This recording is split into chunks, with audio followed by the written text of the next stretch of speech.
The fluorescent lights of the Port Serenity Interspecies Exchange Program office hummed a monotonous tune, mirroring the low-grade anxiety vibrating through Jake Miller's bones. He shifted in the uncomfortable plastic chair, the cheap fabric clinging unpleasantly to his back. It had been 2 weeks since he'd received the letter, a formal, almost accusatory document that had declared him, Jake Molecular Mayhem Miller, as an ideal candidate for the program. Ideal? The only thing ideal about his current situation was the fact that he hadn't accidentally set himself on fire today. His reputation, earned through a spectacular kitchen fire involving nitrogen ice cream, a rogue blowtorch, and a very unfortunate batch of flambéed pineapple, had preceded him. It wasn't his proudest moment, not by a long shot, but hey, at least the news clip went viral. He adjusted his worn baseball cap, pulling it lower over his eyes, trying to block out the pitying glances from the overly enthusiastic program coordinator, a woman named Brenda with a smile that could curdle milk. "So, Mr. Miller," Brenda chirped, her voice almost painfully bright, "ready to meet your new roommate?" She clasped her hands together, a gesture that seemed both overly friendly and deeply unsettling. "As I'll ever be, I guess," Jake muttered, adjusting the strap of his backpack, which contained everything that was left of his worldly possessions, which basically consisted of his knives, a couple of well-worn cookbooks, and a half-finished bottle of bourbon. He had decided that if he is going to start over, he might as well do it right. He had a small smile on his face while walking towards the door. Brenda pressed a button on the console in front of her, and the door to the G-integration room slid open with a soft hiss, revealing a small space furnished with 2 rather uncomfortable-looking beds, a couple of generic side tables, and a shared closet that looked like it had seen better days. It was, in short, a space designed to maximize awkwardness. And then he saw her. Or rather, it. Standing near the window, basking in the afternoon sunlight, was a being that looked like it had wandered straight out of a fever dream. Her form was vaguely humanoid, with 2 legs, but that was where the similarities ended. She had 4 flexible, tentacle-like arms that gracefully extended from her torso, each ending in delicate, almost artistic, tips. Her skin was a mesmerizing mosaic of iridescent scales, shifting from a soft lavender to a vibrant emerald green as she moved. Large, multifaceted eyes, like polished gemstones, took in every detail of the room and Jake. She also had a small, beak-like mouth that looked both delicate and strangely intimidating. "Jake, this is HFY, Brenda announced, seemingly unfazed by the alien's exotic appearance. "HFY, this is Jake, your roommate." HFY turned her gaze towards him, and Jake was struck by the depth of those eyes. It felt like she was looking straight into his soul, not judging, just observing. A series of bioluminescent patterns pulsed across her skin, a complex dance of light that, he assumed, was some form of greeting. Hi?" Jake stammered, his carefully crafted cool exterior suddenly crumbling. His voice cracked a little, making him sound like he was still going through puberty. He ran a hand through his hair, feeling the heat rise to his cheeks. He usually wasn't like this around people, maybe the novelty was throwing him off. Or maybe it was something else. HFY tilted her head, her iridescent skin flickering to a shade of soft blue. A series of low, melodic hums emanated from her, accompanied by the light patterns on her skin. It sounded almost like a song, but with a definite undercurrent of, what? Curiosity? "She's, saying hello," Brenda translated, consulting a small tablet. "And, I quote, expressing cautious optimism about the compatibility of our living arrangements." Jake blinked. Cautious optimism? From an alien with 4 tentacles? He was pretty sure his cautious optimism had been trampled underfoot the moment he'd received that letter. Right. Cautious optimism. Gotcha, he mumbled. He was definitely out of his depth here. "Well, I'll leave you 2 to get acquainted," Brenda chirped, that unsettling smile firmly plastered on her face. "I'm sure you'll get along famously." And with that, she vanished, leaving Jake alone with the most exotic roommate in the universe. A long silence filled the room, broken only by the soft hum of the ventilation and the gentle clicks and whirs coming from HFY. Jake shuffled awkwardly, unsure of what to do next. He decided that breaking the ice with some old-fashioned human hospitality was a good idea. So, welcome to the room, he began, gesturing vaguely around the space. I was thinking of maybe cooking us something? You know, a welcome meal? I'm a chef, or, well, was a chef. He winced at the past tense phrasing, wondering why he kept reminding himself of his culinary downfall. HFY's skin shifted to a bright orange hue. Her light patterns quickened, and she made a series of short, sharp chirps and clicks. She says, cooking is a potentially inefficient use of resources, but she is willing to observe the process for scientific understanding. Brenda's voice came out of his pocket, from a speaker he didn't remember having. He pulled it out with a confused look on his face, and she continued, oh, and here is a handy translator, just in case. Jake stared at the small rectangular device. It suddenly felt like Brenda was trying to make a sitcom out of his life. Thanks, he mumbled into the microphone. And I promise, it won't be inefficient, it will be culinary magic. He decided to go with something relatively simple but still had his personal touch, a classic tomato and basil pasta with a hint of red pepper. It was a dish he could cook with his eyes closed, a dish that always managed to bring him some peace in his turbulent life. He pulled out his backpack and started to unpack the portable stove, the small cutting board and, of course, his prized knives. The HFY was watching with interest, her iridescent eyes following his every move. He started to chop the tomatoes, the rhythmic thud of the knife on the cutting board creating a strange, domestic counterpoint to the alien's clicks and whirs. As he sautéed the garlic and onions, the aroma began to fill the small room, a familiar comfort in his new, surreal surroundings. He even started to feel a little more like himself. Maybe this wasn't so bad after all. Maybe a little interspecies living was just what he needed to shake things up. He even felt a touch of excitement, or maybe it was the fumes from the onions, or maybe something else. Almost done, he said, feeling a grin stretch across his face. Just got a toss in the pasta and, hey. What do you think about a little extra spice, huh? Maybe a few chili peppers, that always adds some punch, don't you think? He turned to look at HFY, a hopeful glint in his eyes. HFY's skin suddenly turned a sickly shade of yellow, her forearms flailing slightly.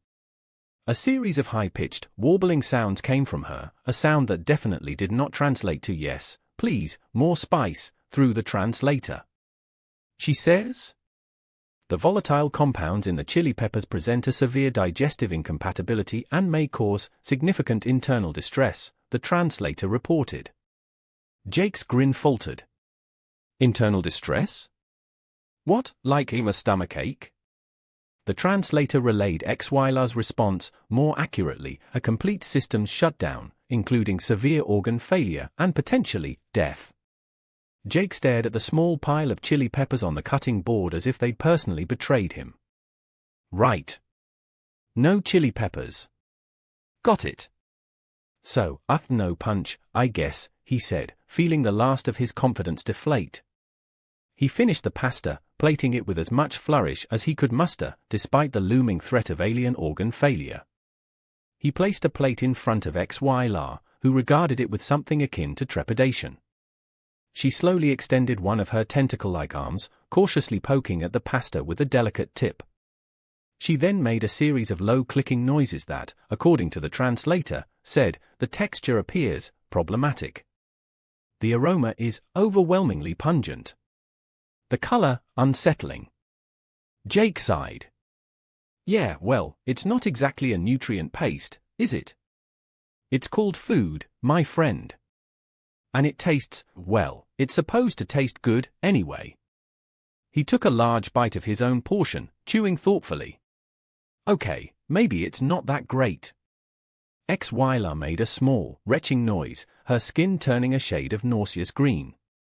She quickly turned away from the food and emitted a series of rapid clicks, which, according to the translator, meant the complete rejection of all the nutritional properties.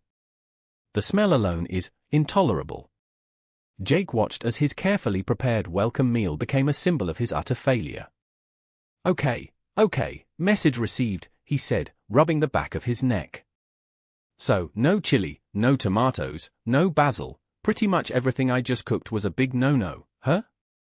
HFY's skin returned to a calmer shade of lavender, and she emitted a soft hum, the translator adding, a logical conclusion. Jake laughed, a short, slightly hysterical sound. Right. Logical. I should have guessed. So, what do you guys usually eat? Aside from nothing? He looked around, his eyes settling on the half-empty bottle of bourbon in his backpack.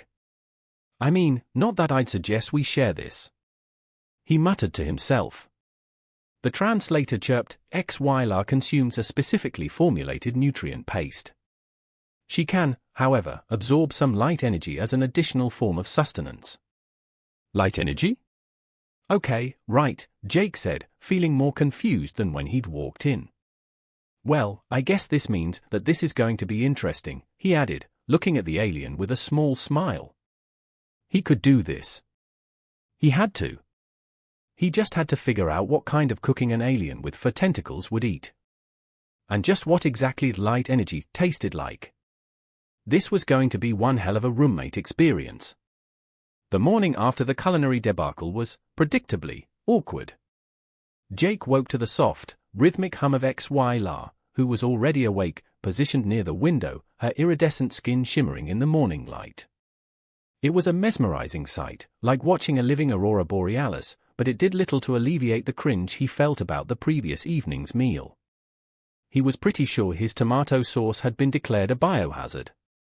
He rolled out of bed, the cheap mattress groaning in protest, and stretched, his muscles aching in places he didn't even know he had. He glanced over at HFY, who was seemingly oblivious to his presence, her attention fixed on the play of sunlight on the nearby trees. Her form was so alien, so different, and yet, there was a strange elegance to her movements, a grace he couldn't quite put his finger on. Morning, sunshine, Jake mumbled, his voice still a bit rough from sleep. He figured starting with a bit of good old-fashioned human sarcasm was a safe bet, even if she didn't understand it. He walked over to the small kitchenette, rummaging through the meager supplies he had managed to bring. HFY's skin flickered to a soft shade of lavender, and she turned her multifaceted gaze towards him. A series of soft clicks and hums filled the room, which translated through the small device in his pocket as, "Good morning. Your presence is acknowledged. I am currently undergoing my daily light absorption cycle." Right, light absorption. Of course, Jake said, stifling a yawn. He really needed coffee. He opened a box of instant coffee, his last refuge of normalcy, and started brewing a cup. So, about last night, he paused, looking for a tactful way to phrase it. My culinary masterpiece was a bit of a bust, hey? HFY tilted her head, a gesture that Jake was starting to recognize as her version of contemplation. Her skin shifted to a light shade of blue. The translator chirped, "Your assessment is accurate. The dish presented a significant challenge to my biological systems. I have compiled a list of incompatible ingredients, categorized by level of toxicity, should you wish to avoid similar issues in the future." Jake blinked, taking a sip of his coffee. It tasted like burnt rubber, but he wasn't complaining, at least not out loud. A list? Seriously? You've already made a list? I barely remember what I had for breakfast yesterday. He tried to imagine HFY's list, a meticulous compilation of everything that was wrong with his culinary instincts. He chuckled. He had met many fussy clients, but this one was going to take the cake. Yes. Efficiency is paramount, HFY responded, a series of rapid clicks accompanying the words. Jake was pretty sure that sufficiency was her favorite word, and his cooking was apparently the opposite of it. Right. Efficiency. Gotcha. So, what do you eat? I mean, aside from light. Can I order some of that nutrient paste online? Or do I have to learn to synthesize it myself? Because that would be for a whole other level of complicated, to be honest. He ran a hand through his hair, feeling a familiar wave of anxiety wash over him. He was used to complicated things in the kitchen, but this felt like he was being asked to cook in a language he didn't understand. HFY extended one of her tentacle-like arms, pointing to a small, metallic container sitting on the counter. It was a grey, nondescript box with a small, labeled port. "This is the dispensing unit for my nutrient paste," the translator explained. "It is delivered weekly by the program. The composition is specifically designed to meet my biological needs." Jake stared at the box, his culinary instincts recoiling in horror. "So, no actual cooking, then? No exciting flavors? No, chef's touch?" "The concept of flavor is a human construct," HFY responded, her skin pulsing with a series of logical patterns. "My paste provides all necessary nutrients. It is optimized for maximum efficiency." Jake sighed. Okay. Efficiency. I get it. But isn't that a little boring? I mean, life's too short to just eat paste. He reached out and tapped the metallic box, wondering if it had any hidden buttons or something. "What about a little spice, huh? Maybe some, lightly irradiated algae?" He grinned, trying to inject a little humor into the situation. HFY's skin turned a shade of cautionary yellow. "Irradiation is not necessary and is potentially harmful. The paste is already optimal." Jake threw his hands up in mock surrender. All right, I get it. No chef's touch for the tentacled lady. But surely there has to be something, there must be something that you like, right? Music, maybe? Or a nice view? What do Xylars do for fun, aside from absorbing light and being incredibly logical? He paused, realizing how ridiculous he sounded. "I'm sorry, that was rude." HFY tilted her head, her skin shifting to a light green. She emitted a series of clicks and hums, and the translator relayed, "I find the observation of natural phenomena and the analysis of complex data patterns to be engaging. I am also interested in the human concept of a leisure and how it relates to your inefficient use of time." Jake chuckled, shaking his head. "Right, data analysis. Totally engaging. I can see how we can spend some quality time doing that, together." He decided that he should try a different tack. He rummaged through his backpack, pulling out one of his well-worn cookbooks. "Look, let me show you something," he said, trying to sound enthusiastic. "This here is a recipe for, let's see, a classic French bouillabaisse. I used to make this for a very fussy client of mine and he ended up eating 2 huge portions. It's all about textures, flavors, aroma, the whole experience. You see?" He presented the book with a flourish, displaying the glossy photo. HFY stared at the picture, her multifaceted eyes analyzing every detail. After a moment, she responded, "The level of inefficiency in its preparation is concerning. The number of incompatible ingredients is considerable. And the end result appears chaotic." Jake threw his hands up in exasperation. Okay. You win, I give up. No more food talk, I promise. For the next 5 minutes at least." He walked over to the window and looked outside, hoping the sun and the fresh breeze would help clear his head. He felt HFY move closer. He could sense her presence even without turning around. He noticed that when she felt like she needed something, she was very direct, almost invasive, but in a way that was very innocent. A strange mix of logic and curiosity. She came right behind him, her tentacle-like arms brushing against his back. It was a brief touch, almost accidental, but it sent a strange jolt of electricity through him. He turned to face her, his heart pounding in his chest. He looked into her multifaceted eyes, trying to understand what she wanted. He could see that she was curious, but also a bit uncertain. Her iridescent skin was shifting between shades of green and blue. He was starting to learn her language, at least the colors. He could almost feel her thoughts, a weird connection that he could not explain. "What is it?" he asked, his voice a little breathy. He was almost afraid of the answer. HFY extended one of her arms, the delicate tips gently brushing his cheek. It was an exploratory gesture, a touch that was both hesitant and strangely intimate. The contact was cool and smooth, and despite her non-human anatomy, it felt pleasant. A wave of warmth washed over him, a sensation he couldn't explain. He felt a mix of confusion, surprise, and an undeniable attraction he didn't want to name. Her skin pulsed with a series of rapid, vibrant patterns, and the translator chirped, analyzing human skin texture and thermal properties. Subject appears to exhibit a high degree of sensitivity. Curious. Jake blinked, his cheeks flushing a deep red. Right, sensitivity. Yeah, that's me.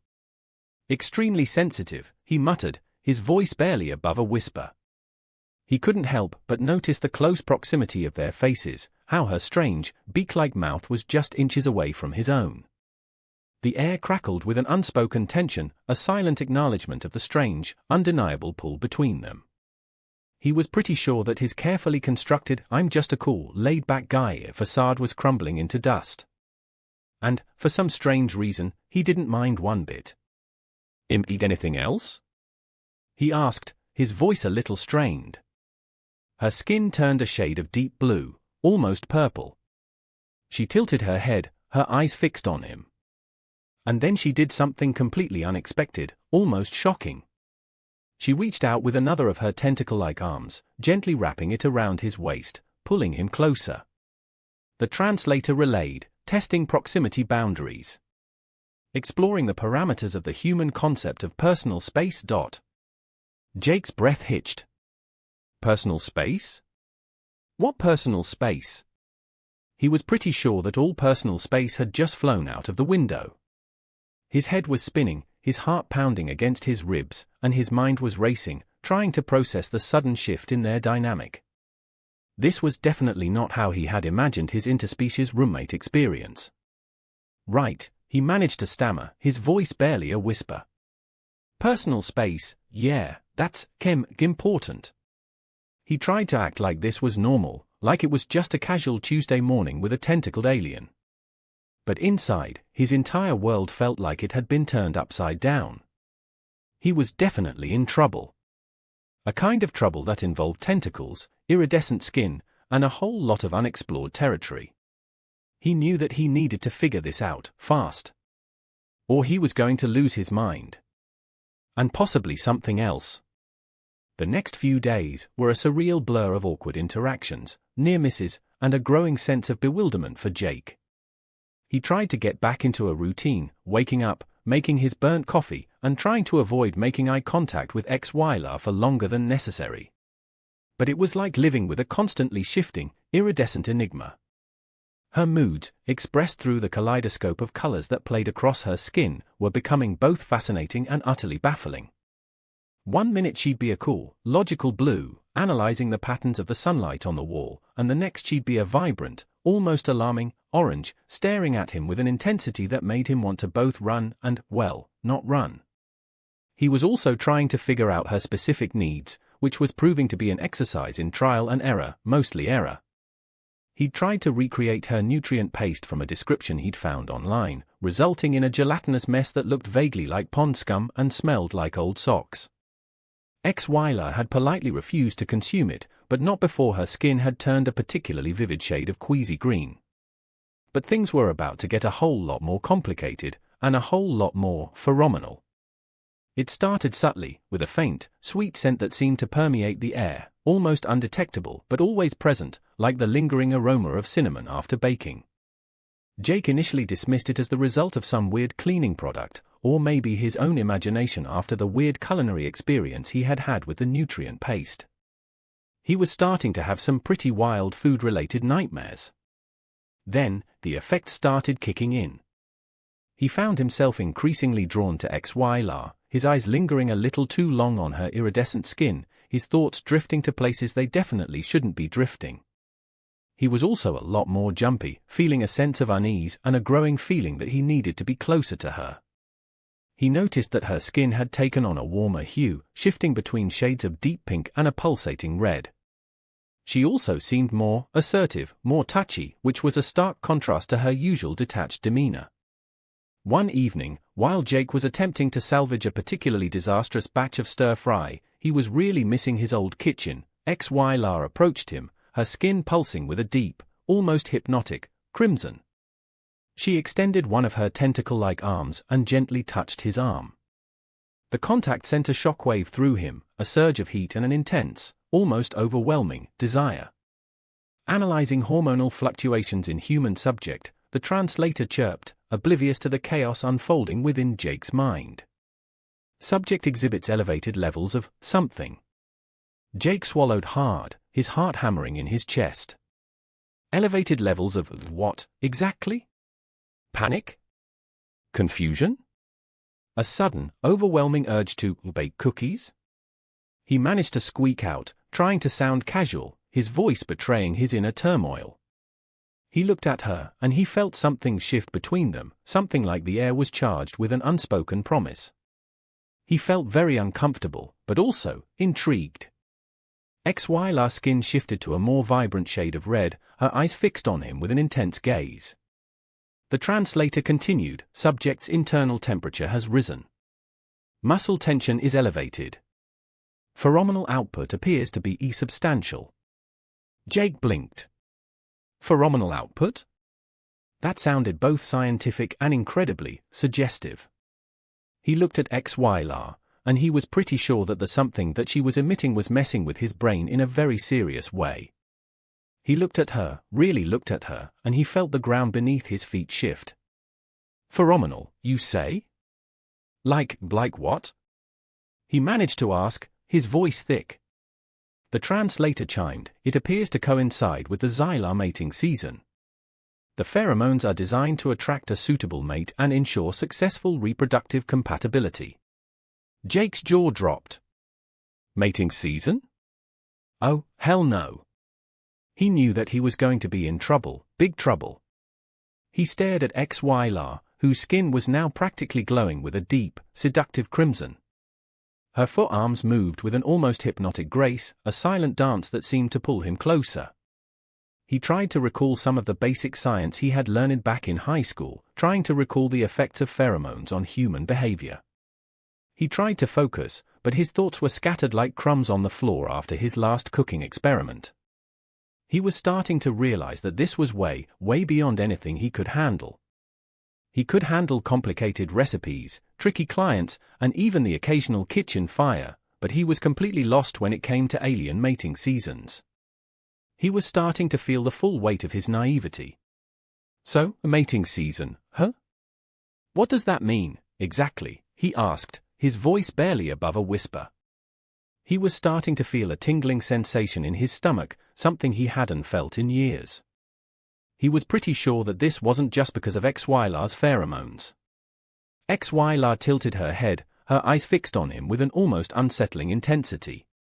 She stepped closer, and the scent in the air intensified, a heady, intoxicating mixture that made his head spin. The translator chimed in, during the mating season, Xylar females emit pheromones to signal their readiness to engage in the reproductive process. Physical proximity is also a key component of the courtship ritual. Jake swallowed hard, feeling a bead of sweat trickle down his back. Physical proximity, you say? Right, got it. Proximity. Very important. He took a step back, trying to create some distance between them, but it was like trying to resist the pull of gravity. XY extended one of her tentacle-like arms again, gently placing it on his chest. Her skin pulsed with a series of rapid, vibrant patterns. The translator chirped, initiating physical contact protocol. Evaluating human subjects' reaction to pheromonal stimulus and physical interaction. Jake's breath hitched. His heart was hammering in his chest, and his skin was tingling everywhere. He wanted to run, but he also wanted to pull her closer, to feel the warmth of her skin against his own. This was madness. Utter, beautiful madness. So, what's the protocol, exactly? He asked, his voice strained.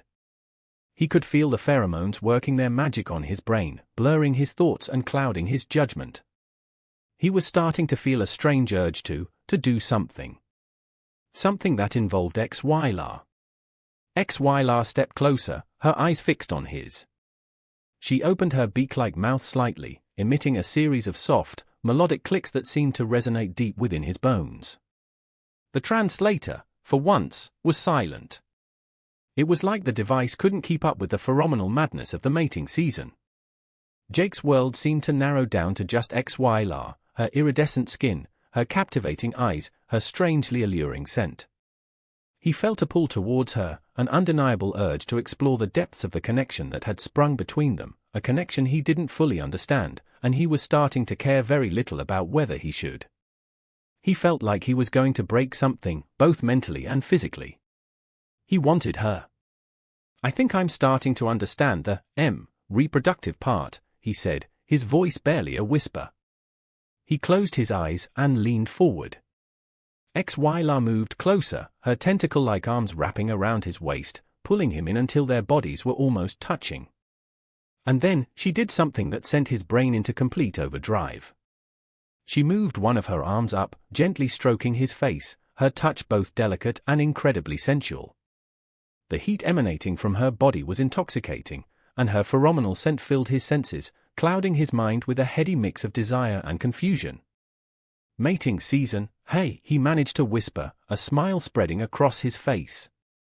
"Looks like we are in for a wild ride." He opened his eyes, looking straight at her, seeing the same mix of confusion and desire reflected in her multifaceted eyes. He was pretty sure that he was about to make a huge mistake. A very fun mistake. And, for the first time since the program started, he was really, truly excited about what was to come. Even if it involved tentacles and a very complicated reproductive ritual. He just wanted to figure her out, explore the depths of their connection and see how the interspecies dating was going to go. Even if he didn't know what was coming, he was all in. The immediate aftermath of the mating season reveal was chaotic, to say the least. Jake spent the next 24 hours in a state of heightened awareness, his senses dialed up to 11, his brain a swirling vortex of hormones and confusion. The pheromonal scent that now constantly emanated from HFY had become a constant, intoxicating presence, a siren's call that made it difficult to focus on anything else. He was basically a walking, talking, pheromone-fueled mess. He had to do something. He tried to maintain a semblance of normalcy, but it was like trying to navigate a hurricane in a sailboat. Simple tasks like making coffee or trying to decipher a recipe became monumental challenges, often resulting in minor kitchen catastrophes.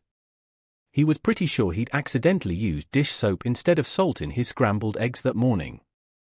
He was also very aware of how much time he was spending just staring at HFY, and how much time she was spending staring back at him. The translator was still doing a good job, but sometimes Jake wondered if they really needed it, or if they had developed their own nonverbal language during the last few days. He realized that he couldn't keep going on like this. He needed a plan, a strategy, something to help him navigate this strange new reality he had stumbled into. He decided to try to approach this logically, which was a challenge given the situation, and given his usual modus operandi, which usually involved going with the flow and hoping for the best. He had to research Xylar mating rituals and, maybe, go on some kind of date with HFY, hoping that might satisfy whatever pheromonal need she had. He knew that he didn't have any idea how dating would work, not even with another human, but he was willing to try. For science, of course. Or something like that. He spent hours online, scouring the limited information available about Xylar culture, trying to decipher the complexities of their reproductive rituals. He discovered that Xylar courtship was a complex dance of pheromonal exchanges, bioluminescent displays, and, strangely, shared analytical exercises. He stumbled upon a few academic papers that seemed to suggest that successful mating was often linked to a high degree of intellectual compatibility, which was both a relief and a source of concern for Jake, who considered his main intellectual skills to be focused on the art of cooking. He made a note to maybe practice some math equations later. He also discovered that Xylars had no concept of dating as humans understood it. Their mating rituals were more about establishing a mutual understanding and compatibility, rather than romantic gestures or candlelit dinners. This presented a significant challenge. He had to figure out how to translate human dating practices into a form that was acceptable to an alien with fur tentacles. He decided to start with a classic human date. He had seen them in movies, and they seemed to work, right? He planned a picnic at the beach, with some kind of food that would be both safe and palatable for both of them, and a long walk along the shore. He packed a basket with a variety of safe human foods, including fruits, vegetables, and some very plain, very boring sandwiches. He also added some nutrient paste for HFY, which he had managed to procure online, and made a note to never smell it again. It smelled like old gym socks and despair. He also packed a small telescope, thinking that maybe they could analyze some stars together, given her obsession with complex data patterns. He really was trying. He approached HFY with the basket in hand, feeling like he was going to some kind of really strange job interview. He noticed that her skin had taken on a shade of soft pink and that her bioluminescent patterns were more intricate than usual. He also noticed that he was very, very attracted to her. Damn pheromones. So, he began, trying to sound confident. I was thinking, maybe we could go out. Like you want a date? Human style? He swallowed hard, feeling his cheeks flush a deep red. He couldn't believe that he was saying those words out loud. He was pretty sure that he was going to regret this. HFY tilted her head, her multifaceted eyes fixed on him with a curious gaze. She emitted a series of clicks and hums, and the translator chirped, "The concept of a date is unclear. Please provide a detailed analysis of the intended purpose and expected outcome of this activity." Jake sighed, realizing that he had probably underestimated the level of logical explanation needed here. He took a deep breath and tried to explain. Okay, so, a date is a way for two people to spend time together. You know, to get to know each other better. To see if they are compatible. Like, in a romantic way. He cringed inwardly, feeling like he was explaining basic human interaction to a 5-year-old or an alien, which, he guessed, was not very different. HFY's skin shifted to a shade of deep blue, and her bioluminescent patterns intensified. The translator relayed, "The parameters of this romantic interaction require further clarification. Please define romantic within the context of a shared biological and social environment." Jake stared at the translator, feeling the first wave of panic rising in his chest. He could feel the pheromones clouding his brain, and he was pretty sure he was about to make a really big mistake. Okay, so, romantic is, like when you feel feelings, he stammered, his voice getting progressively weaker. You know, good feelings? Feelings that make you want to spend more time with someone? Feelings that might involve kissing? He cringed at his own words, feeling like he was stumbling through a bad rom-com script. HFY seemed to analyze his response, her skin shifting to a series of complex, almost mesmerizing patterns. She then replied, "Kissing is a biological act that involves the exchange of fluids and bacteria. It is unclear how this aligns with the objective of mutual understanding. However, I am willing to test this hypothesis." Jake's jaw dropped. Test this hypothesis? He was starting to get very, very nervous. Right, testing the hypothesis. Sounds reasonable, he mumbled, grabbing the picnic basket and heading out the door. He could feel HFY right behind him, and he was pretty sure that he was making a huge, huge mistake. The picnic at the beach was, predictably, a disaster. That safe human food turned out to be incredibly unappetizing to both of them. HFY had only taken a single bite from a plain cucumber sandwich, with a face that suggested the vegetable was personally insulting her. Jake had tried to eat some of the nutrient paste, mostly because he was curious, and had immediately regretted it. It was a taste that no human should ever experience. They walked along the shore, Jake attempting to engage HFY in conversation, trying to explain the concept of sunsets, the beauty of nature, and the subtle art of skipping stones. HFY listened politely, her skin shifting in response to his words, mostly in shades of pale blue and grey, which Jake interpreted as a polite disinterest. She did ask some very interesting questions about the geological formation of the coastline and the chemical composition of the seawater, which Jake couldn't answer. His attempts at light, casual conversation had all failed miserably. Then came the stargazing. Jake set up the telescope, eagerly pointing it towards the night sky, hoping that a little bit of shared astronomical observation would finally spark some kind of romantic connection between them. HFY, however, seemed more interested in analyzing the telescope itself, running her tentacle-like arms along its surface and emitting a series of clicks and hums. He decided to take a chance and try something bold. He took HFY's hand into his own, and he was surprised to feel a surge of warmth between them, a pleasant heat that sent a shiver up his spine. He took a deep breath and looked her straight into her eyes. HFY, he started, his voice a little unsteady. I know that this whole dating thing might be confusing, and that I have been all over the place. But I want you to know that I really like spending time with you.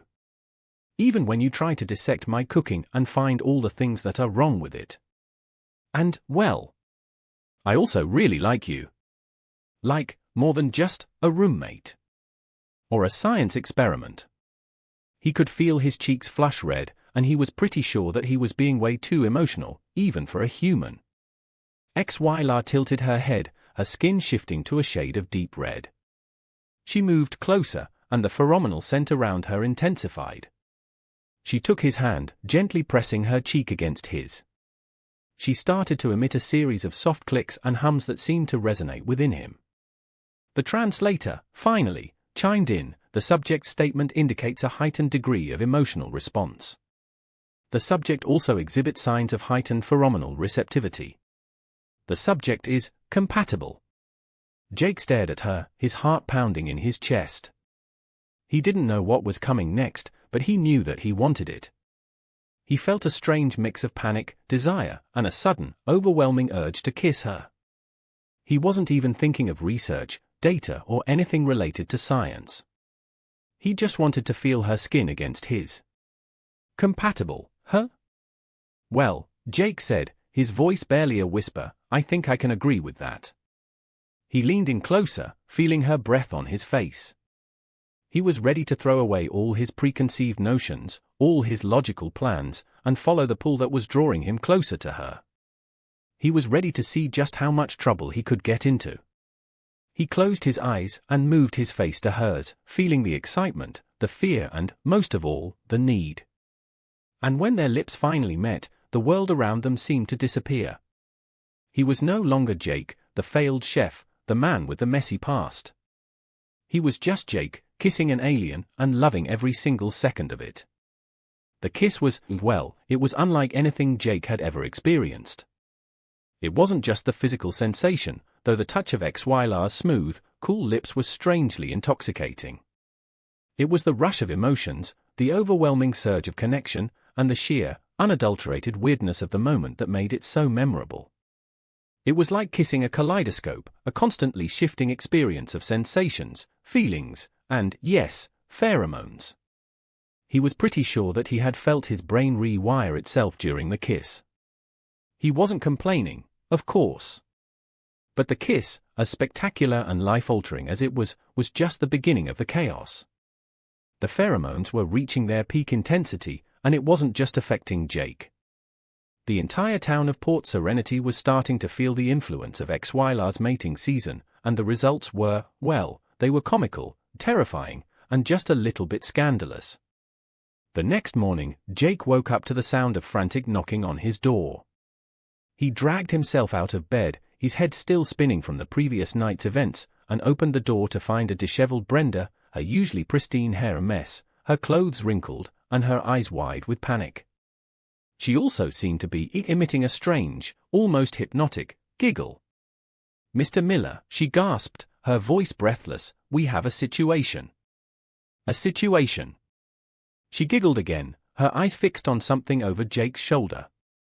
"Oh, you are very handsome today. Very, very handsome. Did you, perhaps, have something I can touch?" Jake blinked, his brain trying to catch up with the sudden shift in Brenda's demeanor. He noticed that her normally overly enthusiastic smile was now bordering on a manic, and that she was swaying slightly, like she was caught in a gentle breeze. He also noticed that she was definitely checking out his chest, and that his shirt was probably a bit too open. Damn pheromones, he thought. "Brenda, what's going on?" Jake asked, his voice a little strained. He looked over her shoulder and saw the street outside, where a couple of neighbors were engaged in a passionate argument over who had the best lawn gnome, while another couple was trying to convince a very bewildered postal worker to join them in a spontaneous tango. The situation, it was safe to say, was chaotic. "It's the pheromones," Brenda giggled, reaching out to touch Jake's arm. "They are making everyone feel things. Things that shouldn't be felt. I feel things. Like the irresistible urge to organize your spice rack with you." Jake took a step back, avoiding her grasp, his mind racing to understand the full scope of the situation. "The pheromones, who? Like the mating pheromones?" Brenda nodded, her eyes wide. "Oh, yes. The mating pheromones. They are very, very effective. I'm pretty sure that my boss is planning to propose to the local goldfish, and that I'm very much interested in the pattern of your chest hair." She giggled again, swaying slightly, and her hand got a little closer to him. Jake realized that he needed to take charge, and fast. He had a feeling that this was going to be very, very messy if it was left unattended. "Okay, Brenda, I need you to calm down. I know this is weird, but we need to be logical, just like HFY," he managed to say, trying to use his most authoritative voice. He knew that his authority mostly extended to his cooking, and that he was probably the last person who could claim to be logical, but he had to try something. Brenda giggled again, her eyes fixed on him. "Logical, yes. Very logical. But also very, very handsome. I think I need to smell you. Is that logical?" Jake quickly closed the door, putting himself between her and the doorway, feeling a strange mix of panic and, well, a little bit of amusement. He needed to find HFY and figure out how to contain the situation, or the whole town of Port Serenity was going to turn into one big pheromone-fueled orgy. He found HFY by the window, basking in the morning light, her skin pulsing with a deep, almost hypnotic red. She seemed relatively unaffected by the chaos outside, her eyes focused on the play of sunlight on the nearby trees. He was starting to think that she had a higher tolerance for her own pheromones, or maybe that her logical brain was able to override the effects. "HFY, we have a problem," Jake said, his voice a little strained. "The whole town is, well, they are not acting very normal. It seems that your pheromones are highly effective." HFY turned her gaze towards him, her multifaceted eyes analyzing his expression. The translator chimed, "The effects of the mating pheromones appear to be more potent than anticipated. I have initiated an internal analysis to evaluate their range and impact. What is the current degree of deviation from standard behavioral patterns in human subjects?" Jake sighed, trying to find a way to explain the situation without resorting to overly emotional terms. "Okay, so, the neighbor is trying to marry his lawn gnome. Brenda is trying to reorganize my spice rack, while also touching my chest. And everyone is, well, they are being really weird, and it's all because of, well, you." He looked at her, and he saw a glimmer of something in her eyes, a hint of curiosity, or maybe even amusement. HFY tilted her head, her skin shifting to a shade of deep blue. She replied, "I am processing the data. The effects appear to be insignificant. However, it is unclear how this deviates from standard human behaviors. Many of your social rituals appear to be equally illogical." Jake chuckled, shaking his head. "Okay, point taken. But trust me, this is beyond the usual illogical human behavior. We need to do something, or this whole town is going to go completely nuts." HFY seemed to consider this for a moment, her skin pulsing with a series of complex patterns. She then replied, "A logical solution would be to reduce my pheromonal output. However, this is not a viable option at this point in the mating cycle. I must now establish a physical connection with a compatible mate to ensure the perpetuation of my genetic material." Jake swallowed hard, his cheeks flushing a deep red. "Right, physical connection. So, you are saying that you need to, what, mate with someone? And I'm that someone?" He tried to sound calm, but his voice was betraying the mix of excitement and sheer panic that he was feeling. HFY moved closer, her iridescent skin shimmering in the light. Her scent intensified, and Jake felt the pheromones pulling him closer. Her voice was soft, almost hypnotic. The data suggests that you are the most compatible subject. It is the most logical course of action. Jake closed his eyes, feeling a mix of exhilaration and utter bewilderment. This was madness, utter, pheromone-fueled madness. But a small part of him, the part that had been yearning for connection, for a love that was both passionate and unpredictable, was actually enjoying the chaos. He looked at her, her eyes fixed on his. He could feel the pull, the overwhelming desire, and a deep sense of connection. He smiled, a slow, confident smile that stretched across his face. "Okay, HFY," he said, his voice a little breathy. "Let's do it. Let's embrace the chaos. Let's see where this mating season takes us." He took her hand, feeling a surge of energy pass through him. But as they stepped out of the door, ready to face the pheromone-fueled madness of Port Serenity, they both realized that things were about to get a whole lot more complicated. A group of very confused and very determined-looking townspeople were surrounding their building. They were holding all kinds of strange things, like flowers, small gifts, and, in one case, a very large rubber chicken. They all had the same manic look in their eyes, and they were all chanting the same name, HFY. HFY. Jake looked at her, a mix of amusement and sheer panic on his face. "I think," he said, his voice a little strained, "that we are about to have a very interesting day. And that we might need to call an exterminator for the pheromones. I think that there is some kind of mating season infestation going on in Port Serenity." HFY tilted her head, her skin pulsing with a shade of deep red. She took his hand, her grip firm. And together, they stepped into the chaos, ready to face the madness, the pheromones, and a whole lot of unexpected romance. And rubber chickens, apparently. The scene outside the apartment was straight out of a bizarre, pheromone-induced fever dream. A crowd of Port Serenity residents, their eyes glazed over with a mix of desire and confusion, were chanting HFY's name, their voices a strange, rhythmic chorus. They were brandishing an assortment of odd items, from wilted bouquets to suspiciously shiny kitchen utensils, and even a taxidermied squirrel wearing a tiny hat. Jake was pretty sure that he had seen a local librarian trying to offer a stack of overdue books as a gift, and that the mayor was currently engaged in a spirited debate with a street lamp. It was a complete and utter chaos. "Okay," Jake muttered, his voice barely audible above the chanting, "so this is definitely not ideal." He looked at HFY, her skin pulsing with a deep red, her eyes fixed on the crowd with a mixture of curiosity and concern. "Any ideas on how we get out of this?" HFY tilted her head, analyzing the situation.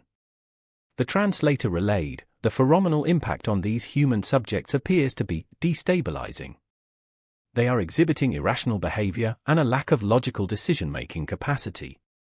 A logical course of action would be to evade direct interaction and secure a safe location for further analysis." "Evasion and safe location," Jake repeated, nodding. "Right. That sounds logical." He scanned the crowd, looking for a way through. He was starting to feel a bit overwhelmed by the chaos, and a little bit worried. The pheromones were affecting him too, though he had managed to keep his own urges in check, mostly. He had to protect HFY, not only because he was inexplicably attracted to her, but also because he had suddenly understood that he was starting to genuinely care about her well-being. "Follow my lead," he whispered, grabbing her hand. He pulled her behind him, pushing through the crowd, making his way towards the alleyway at the side of the building. He used his years of navigating crowded kitchens to his advantage, dodging flailing limbs and avoiding unwanted advances. He was pretty sure that a local baker had tried to offer him a muffin, and that someone had attempted to serenade him with a very bad rendition of a love song. He didn't have time for any of this, he had to get HFY to safety. They made it to the alleyway, thankfully, without too many casualties. The alley was dark and grimy, the air thick with the scent of garbage and desperation, but it was a welcome respite from the madness outside. Jake leaned against the wall, trying to catch his breath, his heart pounding in his chest. He looked at HFY, who was observing the surroundings with a calm, analytical gaze. "Well, that was intense," Jake said, his voice a little shaky. He ran a hand through his hair, trying to calm his nerves. "I think I'm starting to understand what you mean by inefficient use of time. HFY's skin shifted to a shade of soft blue. The translator chirped, "Human social rituals often demonstrate a high degree of inefficiency and a lack of logical structure. However, I am processing new data on the correlation between pheromonal release and the resulting behavioral patterns. It is intriguing." Jake chuckled, shaking his head. "Intriguing, who?" "Well, I'm glad someone is enjoying this." He looked around the alley, trying to figure out their next, finally, after years of aimlessness, where he was supposed to be. "I think," he whispered, his voice husky, "I think I'm falling for you, tentacle girl." HFY's skin turned a soft shade of pink, her eyes fixed on his with an intensity that made his heart race. She pulled him closer, the soft hums resonating between them. "The data," she replied, "indicates that I am also experiencing a high degree of compatibility. And I have also concluded that I am liking you very much, Jake." They knew that they had a long way to go, that they still had to fight for their freedom, but they had also found something special, a connection that transcended all barriers. They were two individuals from different worlds, united by a shared struggle and a love that was as unexpected as it was powerful. And together, they were ready to face whatever came their way. Because this was just the beginning. The aftermath of the battle at the research facility was a whirlwind of activity. With the jammer disabled, HFY's message had finally gotten through, and a Xyla rescue ship was on its way. It was a sleek, silver craft that descended from the sky, looking like a polished raindrop falling from the clouds, and landed near the facility. It was an impressive sight, both beautiful and intimidating. Jake felt a strange mix of awe and nervousness as he watched the ship touch down. He was about to meet HFY's people, and he had no idea what to expect. The Xyla rescue team emerged from the ship, their forms similar to HFY, but their skin was a more subdued shade of silver, and their movements were more precise and efficient. They moved with a quiet, purposeful grace, their multifaceted eyes taking in every detail of their surroundings. Jake found them both fascinating and a little bit intimidating. They were everything that HFY was, but also more. The Xyla team quickly secured the facility, freeing the other captives and shutting down all the research operations. They moved with a speed and efficiency that Jake found both impressive and a little bit overwhelming. They were clearly a highly organized and disciplined society, everything about them seemed to be designed to achieve maximum efficiency. Jake was pretty sure that he had seen one of them analyze the chemical composition of the concrete wall with a portable scanner, while another was disarming a high-tech security system with almost casual ease. They were definitely not people you wanted to mess with. HFY approached the lead rescuer, a tall, imposing Xyla with skin that shimmered like polished steel. They exchanged a series of clicks and hums, their bodies glowing with complex patterns of light. Jake felt like he was watching a secret, silent language, a communication that transcended words and emotions. He wished he could understand the nuances of their exchanges, the subtle signals that conveyed their thoughts and feelings. The translator finally chimed in, "The rescue operation is complete. The unauthorized research program has been terminated. The human subjects involved in the program will be evaluated and appropriate measures will be taken." The translator added, "A moment later, they have also sent you their formal thanks for assisting in the operation." Jake nodded, feeling a mix of relief and a strange sense of pride. They had done it.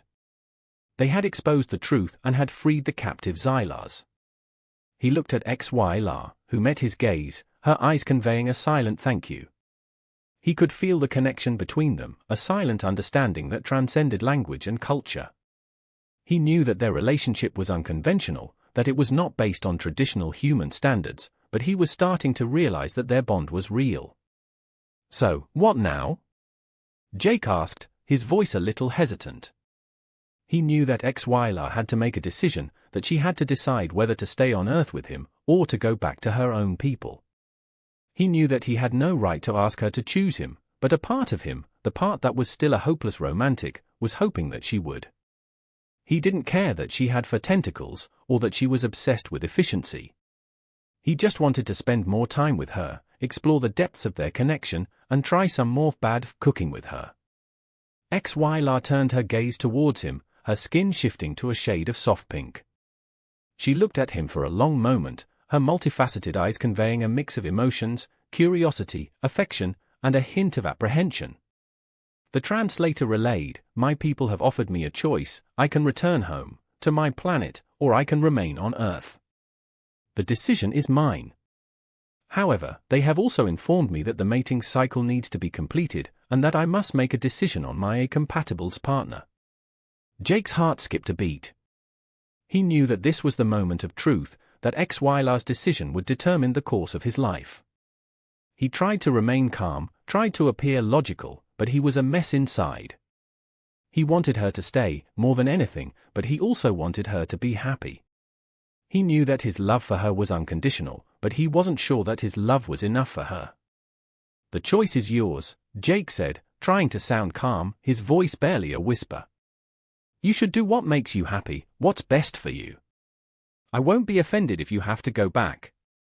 He didn't really believe it. He was going to be heartbroken if she chose her people over him. But he had to say it. HFY took a step closer, her tentacle-like arms gently wrapping around his waist. Her skin pulsed with a deep, hypnotic red. The translator relayed, "The data suggests that remaining on Earth with you is the most logical course of action. Our compatibility has been established, and the completion of the mating cycle is necessary. And I also like the way that you are making me feel."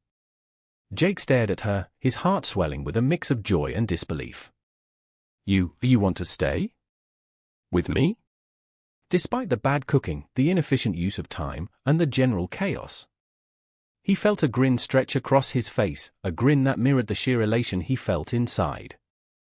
HFY nodded, her skin shimmering in the light. She tilted her head, a gesture that he now knew meant that she was both curious and affectionate. The translator chimed in, "Yes. The data indicates that we have a high probability of a successful mating cycle. And I also must admit that the chaos is, strangely, appealing." Jake laughed, a sound that was both relieved and ecstatic. He pulled her closer, kissing her with a passion that was both desperate and tender. He knew that they still had a long way to go, that they still had to figure out the details of their unconventional relationship, but he was no longer afraid. He had found something special, something worth fighting for, a love that transcended all barriers.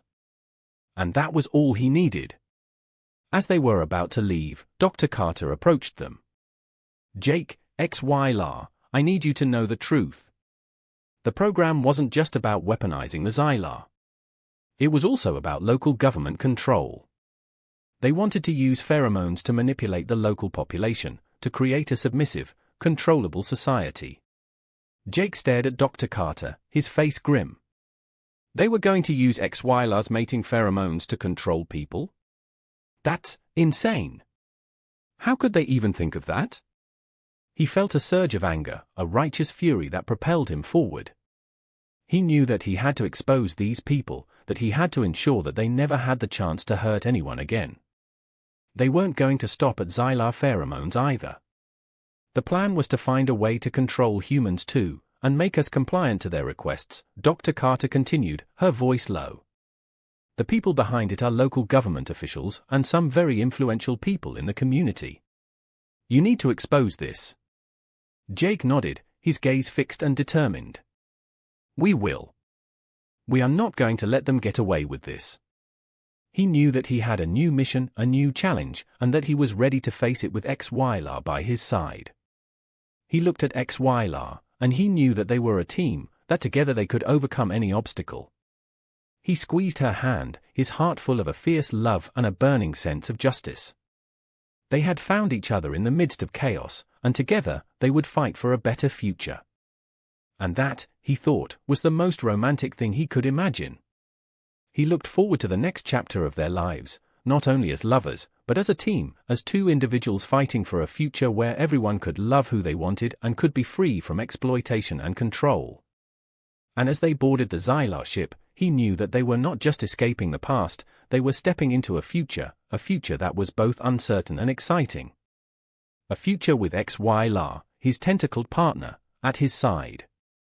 The initial days after the rescue were a whirlwind of adjustments, both for Jake and HFY. They had decided to remain on Earth, but they also had to figure out the logistics of their unique relationship. They had to navigate the biological differences, the cultural nuances, and the reactions of the outside world. They were, in essence, building a new world for themselves, a world that was a blend of human and Xylar cultures. First, they had to find a new place to live, a place that could accommodate HFY's specific needs. The small apartment they had shared before was no longer suitable, especially considering the escalating mating season. They ended up renting a small house on the outskirts of Port Serenity, a place that had a large yard, plenty of sunlight, and a surprising amount of privacy. They also installed a special environmental control system that would ensure that HFY was comfortable, with a specific temperature and humidity levels. Jake also made sure that they had a state-of-the-art kitchen, with plenty of space for his experiments, but he was also determined to make sure that HFY had some more appealing options in regards to meals. The biggest challenge, however, was figuring out their daily routines. HFY still needed to absorb light energy, which meant that she had to spend a significant amount of time basking in the sun. Jake, on the other hand, needed a steady supply of coffee, the equivalent to her light absorption. Their morning routines became a strange dance of solar panels and coffee makers, their different needs clashing and intertwining, creating a strange rhythm that was unique to them. Jake had even started using the solar panels as a drying rack for some of his more experimental herbs. They also had to find a way to address the whole mating cycle issue. The pheromones were still potent, and Jake was finding it increasingly difficult to maintain his composure. HFY, on the other hand, was going through a series of biological and emotional changes, which manifested in unpredictable shifts in skin color, intensity of pheromonal emissions, and a surprising increase in physical touch. She was starting to show her affection in very direct and physical ways, a strange combination of logic and desire that left Jake both flustered and incredibly excited. "You know," Jake said one evening, as he was trying to untangle himself from HFY's tentacle-like arms, "this mating season is intense. I'm not complaining, of course, but I think I'm losing my mind." He was sprawled on the couch, HFY practically wrapped around him like a particularly clingy octopus, and his head was spinning with a mix of desire and pure adrenaline. He had never felt like this before, so physically, emotionally, mentally, present, alive. HFY tilted her head, her skin shifting to a shade of soft pink. The translator chirped, "The data suggests that human subjects experience a heightened level of hormonal activity during the Xylar mating cycle. This phenomenon is intriguing. But also, it feels good." She moved closer, her face very close to his. Jake chuckled, his cheeks flushing a deep red. "Intriguing, huh? Well, I'm glad you are enjoying the show. I, on the other hand, feel like my entire body has become one giant pheromone receptor. I'm basically a walking, talking beacon for alien mating season." He tried to sound casual, but his voice was betraying the mix of desire and mild panic that he was feeling. HFY's skin pulsed with a deep, mesmerizing red, and she nuzzled her face against his chest. She started to emit a series of soft clicks and hums that resonated deep within him. The translator chimed in, "I am also experiencing a heightened level of biological activity. I must also admit that I am liking the scent that your skin emits, as well as the way that you kiss." Jake's breath hitched. He knew that Xylar mating was very different from human courting, that it was more about a physical and emotional bond than about romantic gestures and candlelit dinners, but he was also starting to realize that he was very much into it. "So," Jake said, his voice husky, "what are we waiting for?" And with that, their mating cycle entered a new phase, a phase that involved a mix of physical intimacy, shared scientific analyses, and a whole lot of laughter. They discovered that communication was the key to everything, that they had to be honest with each other about their needs and their desires. They also found a way to blend their different cultures, creating new traditions that were both unique and meaningful to them. They were creating their own language, their own unique way to show their love. But, alongside the intense, sensual discoveries they were making, they also had a very important task ahead of them. They had to expose the people behind the interspecies exchange program, the government officials and influential figures who had tried to manipulate and exploit both the Xylars and the humans. They worked closely with Dr. Carter, gathering evidence and building a case against the people in power.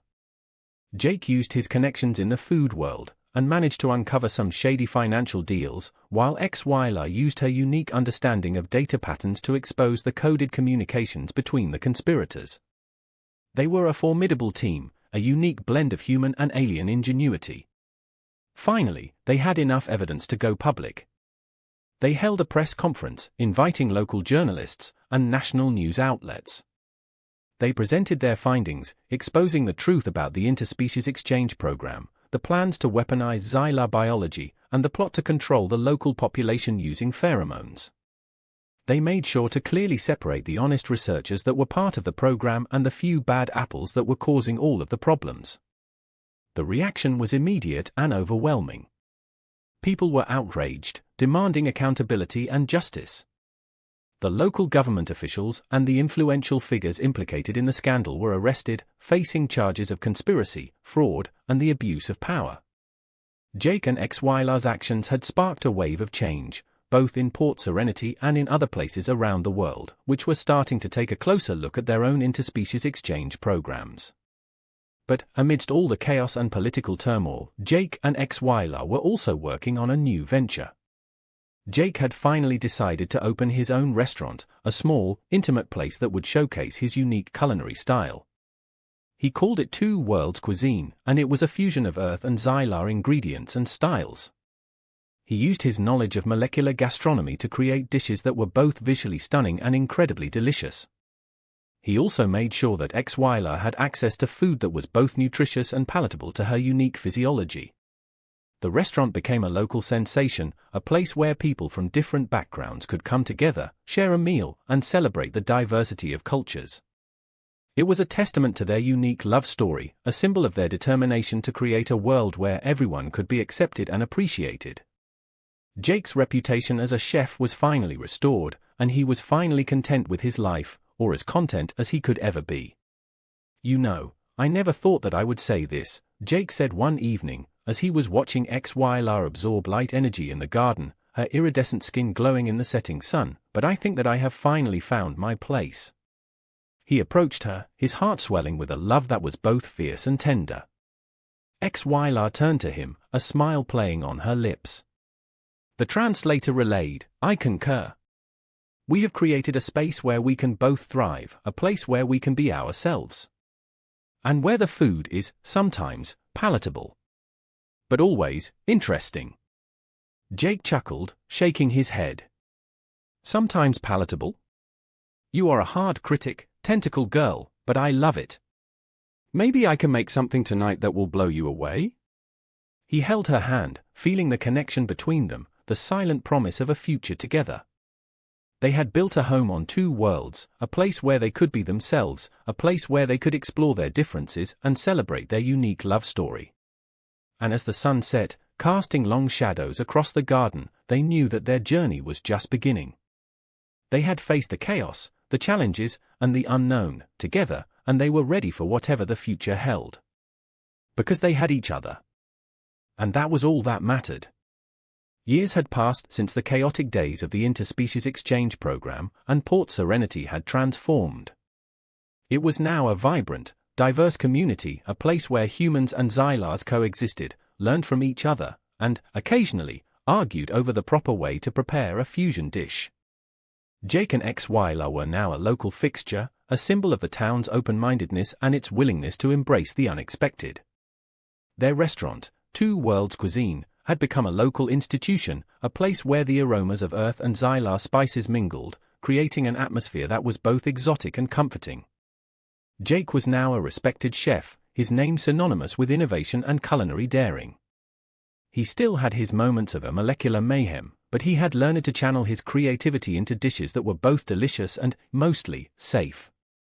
He was also, secretly, working on a cookbook that would combine his human culinary skills with Xylar techniques, and hopefully, introduce some of his unique cooking style to other planets. He was also a bit of a local celebrity, often invited to give lectures on interspecies relationships and cooking. He often joked that he was the only human who could claim to have been seduced by a tentacle and have started a small revolution, all while running a restaurant. HFY, on the other hand, had become a sought-after consultant for interspecies communication and a very popular lecturer. She used her unique perspective to help others navigate the complexities of interspecies interaction, bridging the gap between logic and emotions. She was also, secretly, working on a series of philosophical papers that combined human and Xylar perspectives on love, relationships, and the meaning of life. Her work was both brilliant and, for some humans, utterly baffling, but it was always fascinating. She was also very amused by Jake's cooking experiments, though she still felt obligated to point out the inefficiencies and logical flaws. Their family life was as unconventional as their relationship. They had created their own unique rhythms, their own set of rules and traditions. They had discovered a nonverbal language that was unique to them, a silent communication that conveyed their thoughts and feelings. Jake knew the subtle shifts in HFY's skin color, the minute changes in her bioluminescent patterns, and the low, melodic hums that conveyed her every mood. And she knew how to translate his every facial expression, the way his brow furrowed when he was concentrating, the way his eyes crinkled when he was happy, and the slight curve of his lips when he was planning a culinary surprise. Their home was a strange blend of Earth and Xylar aesthetics, a combination of warm colors, comfortable furniture, and sleek, metallic structures. Their garden was a testament to their combined passions, with earth plants thriving alongside luminescent Xylar flora, creating a spectacle of color and light. Jake and HFY had also discovered that they loved to spend time in nature, and would often go to the nearby beach, where they would walk hand in tentacle, and analyze the ever-changing patterns of the waves. They had also become mentors to other interspecies couples, helping them navigate the challenges and joys of their unusual relationships. They had seen a growing number of humans and Xylars forming bonds, creating families, and building a future that was both diverse and harmonious. They had proven that love could overcome all barriers, that differences could be celebrated, and that the most important thing in life was finding someone who made you feel like you belonged. They had even started a small informal group of couples, who would meet regularly to discuss their challenges and successes, often ending with a shared meal. Their unique mating cycle had also found a more harmonious rhythm, a combination of physical intimacy, emotional connection, and a shared passion for knowledge. The pheromonal intensity had subsided, but the underlying attraction had not faded. They had learned to navigate their biological differences with grace and humor, and to appreciate the unique ways in which their bodies communicated. Jake was still captivated by the touch of HFY's skin, the gentle caress of her tentacle-like arms, and the strange, intoxicating scent that she emitted during their most intimate moments. And she was still fascinated by the warmth of his skin, the way that his eyes crinkled when he smiled, and the unique scent that he produced when he was excited. One evening, as they were preparing for their weekly interspecies couples gathering, Jake was experimenting with a new dish, a fusion of Earth and Xylar spices that he hoped would impress even HFY. He had been working on the recipe for weeks, refining it, adjusting it, and hoping that it would achieve what he was looking for, a perfect blend of two unique cultures. HFY was watching him, her multifaceted eyes analyzing his movements. She had learned to tolerate his culinary experiments, though she still felt compelled to offer her analysis, pointing out the logical flaws and inefficiencies in his approach. Jake, however, found her critiques to be both amusing and insightful, and they often led to new culinary discoveries. "You know," HFY said, her voice soft, "the dish appears overly complex. The number of ingredients is excessive, and the preparation process lacks a certain streamlining." The translator chimed with a slight tone of amusement. Jake chuckled, shaking his head. "Excessive? Streamlining? You are starting to sound like one of my old clients, Tentacle Girl." He looked at her, a smile playing on his lips. "But I'm also starting to think that you might actually be enjoying the chaos." HFY's skin pulsed with a shade of soft pink, and she approached him, wrapping her arms around his waist. The translator chirped, "The concept of enjoying chaos is a human construct that I find increasingly compelling. Especially when the chaos involves you." She nuzzled her face against his neck, and the translator then stated in a slightly deeper voice, "And also, your neck is very, very kissable." Jake's breath hitched, feeling a familiar wave of warmth wash over him. "Well, you know how to make a guy blush, tentacle girl." He turned to face her, gently kissing her lips, feeling the connection between them, the silent promise of a future together. As they were getting ready for their guests, Jake reflected on their journey.